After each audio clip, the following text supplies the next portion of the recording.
Hi, I'm Mr. Walberg, and I'm glad you're here. In our last episode, I said we were going to deal with some pretty heavy subjects of race, wealth, and class. This episode, we're going to take that heaviness up one more level as we return to our discussion of Period 2 of colonization, and in this episode 7 of slavery and freedom. Return with us now to those thrilling days of yesteryear. From out of the past come the thundering hoofbeats of Walberg's APUSH.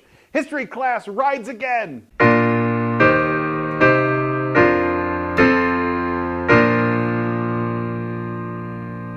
We have three objectives today. By the end of this period, you should be able to, number 20, characterize the importation of African slaves into North and South America.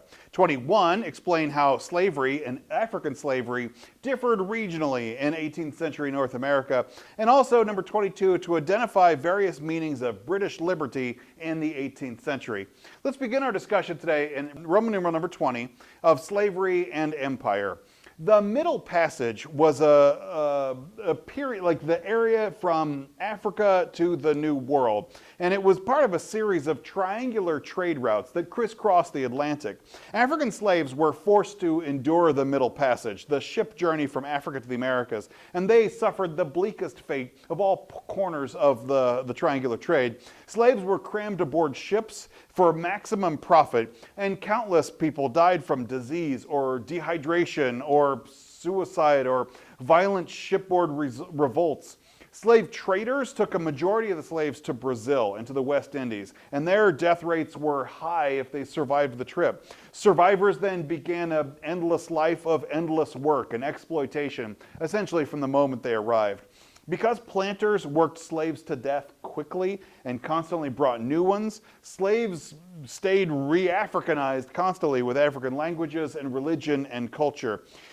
Planters often sexually exploited their female slaves, and Britain and her colonial merchants profited from the slave trade, even if they weren't directly related to it. In areas where slavery was a minor institution, it became part of the cog that built part of the British Empire's wealth. The slave trade also had an impact on Africa as well, and it changed West Africa. It greatly disrupted its society and its economy. It ended up draining that edge of Africa of its people and its wealth. It promoted centralized states out of the decentralized groups that were there. It also urged military conquest. With the exception of the King of Benin, most African rulers took part in some area of the slave trade that caused them to gain great wealth and collect taxes from foreign merchants. And in a lot of African society, class divisions became hardened and entrenched as people of noble birth ended up enslaving and selling people of lesser status.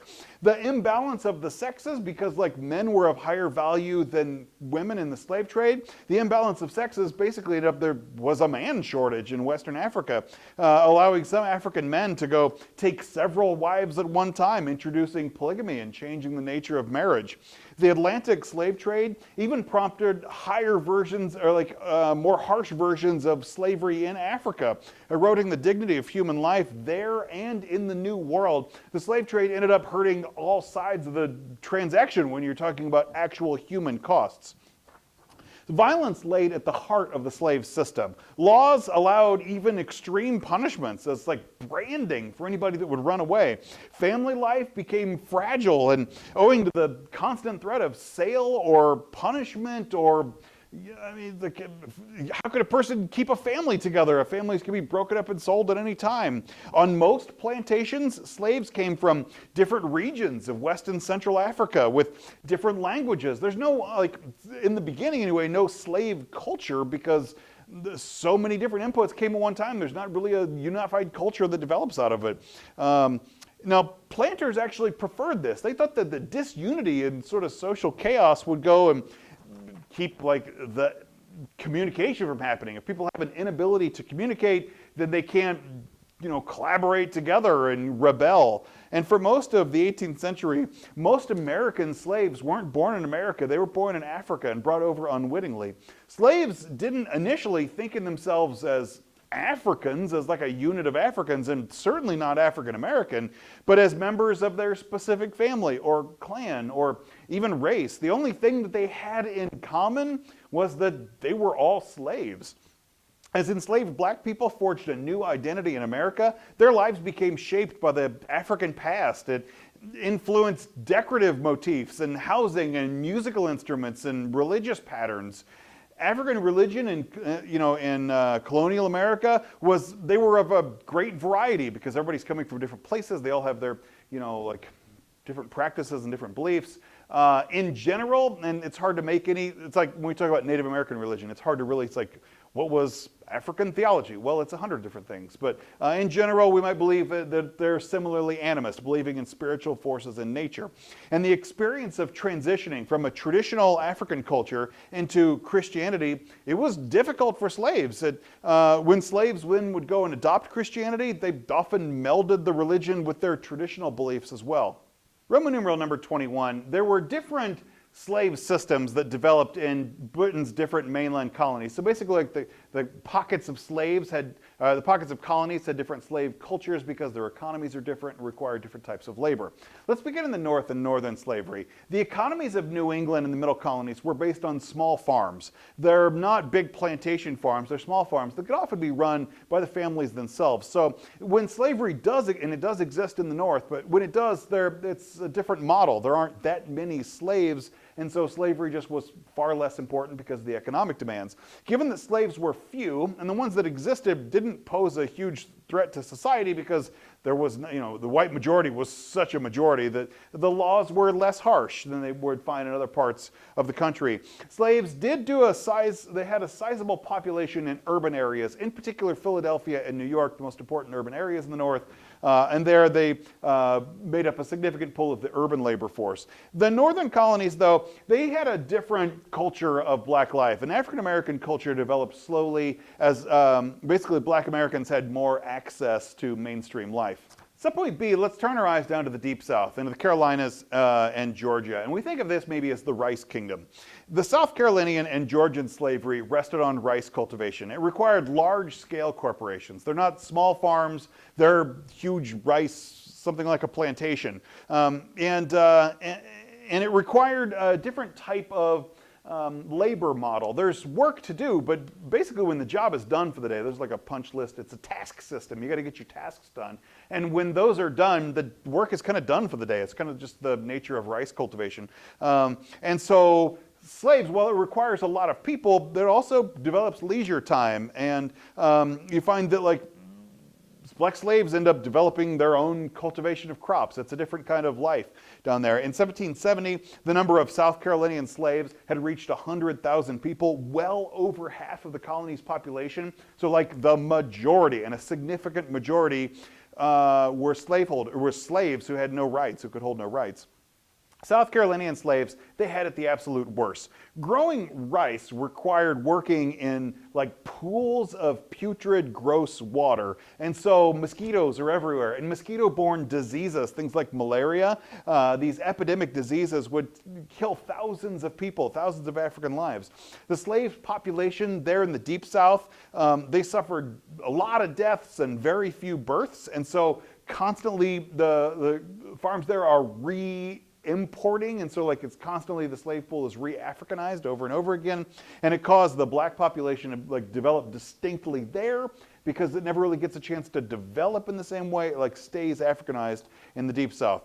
Georgia had been established by a group of philanthropists named by James Oglethorpe in 1733, and it was there to go help imprisoned debtors basically go and get their life together.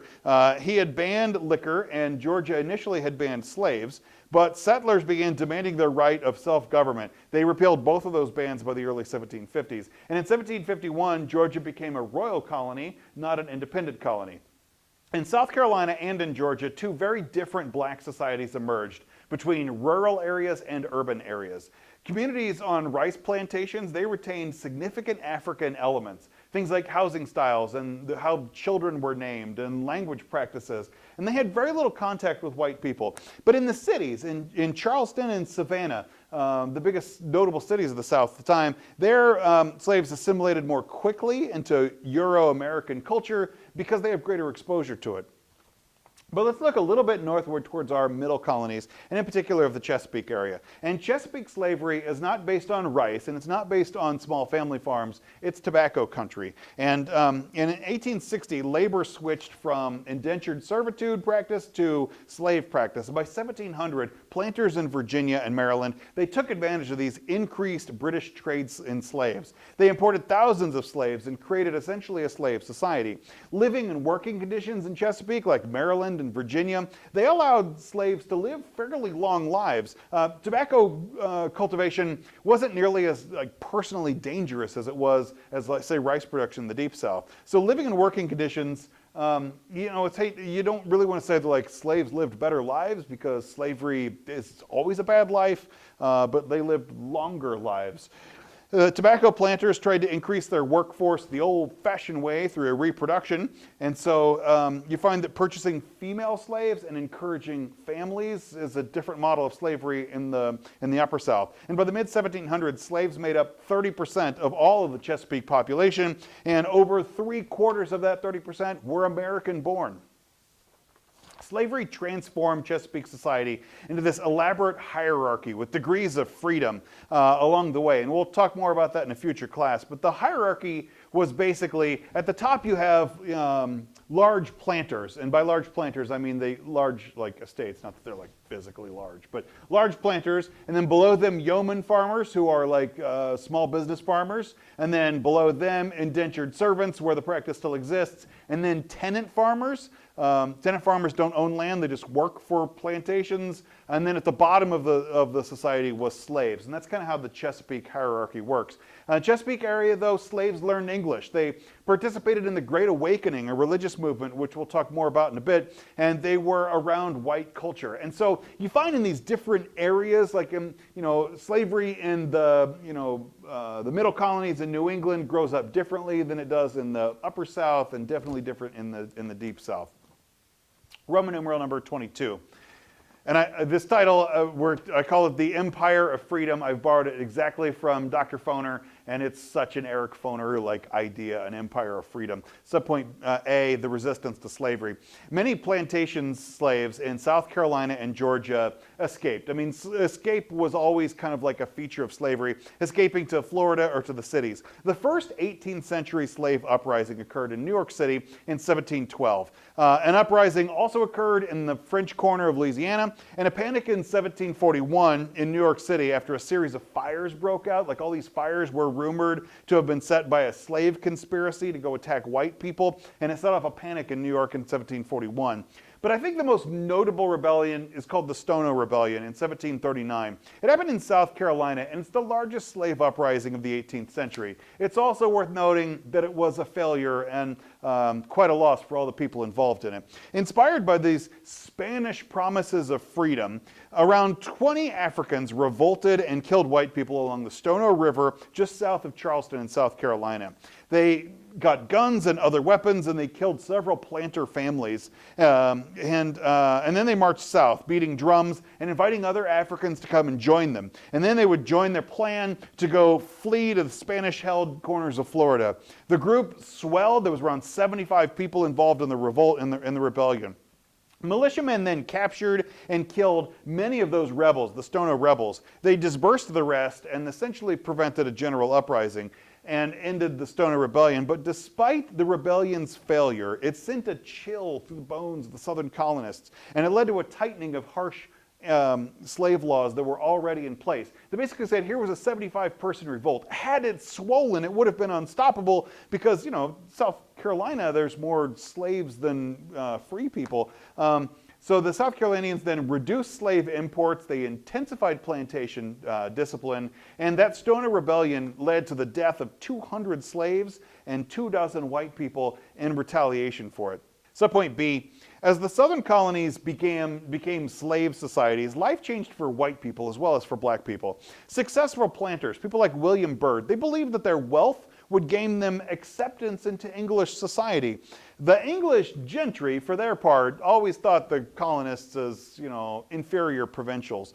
The planter elite exercised authority over black slaves, and of yeomen, they became similar to the peasants and serfs of Europe. To prevent any rebellion, the Southern gentry paid attention to the concerns of the middling and the poor white people and gradually reduced taxes, always keeping, the simmering lid on the top of slavery. They didn't also want to have any more rebellions from white people. In the 1720s, that upper gentry, the richest class of people, they took on the trappings of wealth and began modeling themselves after the English aristocracy. They began to try to practice gentility, refined but elaborate lifestyle. Their daughters likewise imitated the English lifestyle, an elite way of life, and in the process created a new ideal of the Southern gentlewoman.